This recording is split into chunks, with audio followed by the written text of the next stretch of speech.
And Belisarius at about the time of the summer solstice marched against Vitiges and the Gothic army, leaving a few men to act as a garrison in Rome, but taking all the others with him.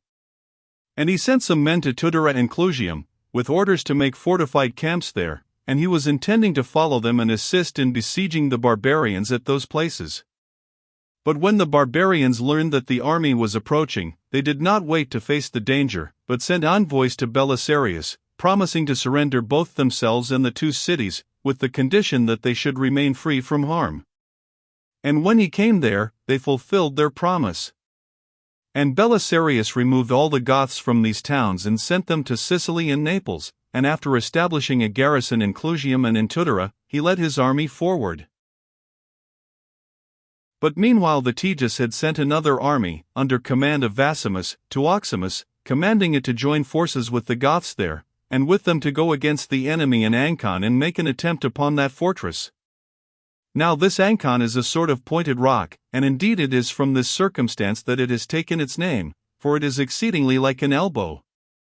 And it is about 80 stades distant from the city of Oximus, whose port it is. And the defenses of the fortress lie upon the pointed rock in a position of security, but all the buildings outside, though they are many, have been from ancient times unprotected by a wall. Now as soon as Conon, who was in command of the garrison of the place, heard that the forces of Vasimus were coming against him and were already not far away, he made an exhibition of thoughtless folly. For thinking it too small a thing to preserve free from harm merely the fortress and its inhabitants together with the soldiers, he left the fortifications entirely destitute of soldiers, and leading them all out to a distance of about 5 stades, arrayed them in line of battle, without, however, making the phalanx a deep one at all, but thin enough to surround the entire base of the mountain, as if for a hunt. But when these troops saw that the enemy were greatly superior to them in number, they turned their backs and straightway fled to the fortress. And the barbarians, following close upon them, slew on the spot most of their number, those who did not succeed in getting inside the circuit wall in time, and then placed ladders against the wall and attempted the ascent. Some also began burning the houses outside the fortress. And the Romans who resided habitually in the fortress, being terror-stricken at what was taking place, at first opened the small gate and received the soldiers as they fled in complete disorder.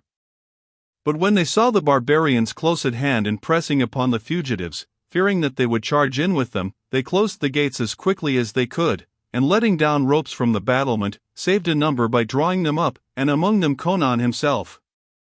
But the barbarians scaled the wall by means of their ladders and came within a little of capturing the fortress by storm, and would have succeeded if 2 men had not made a display of remarkable deeds by valorously pushing off the battlements those who had already got upon the wall. One of these 2 was a bodyguard of Belisarius, a Thracian named Eulymus, and the other a bodyguard of Valerian, named Gubelgudu, a Massagete by birth. These 2 men had happened by some chance to come by ship to Ancon a little before, and in this struggle, by warding off with their swords those who were scaling the wall, they saved the fortress contrary to expectation, but they themselves were carried from the battlement half dead, their whole bodies hacked with many wounds.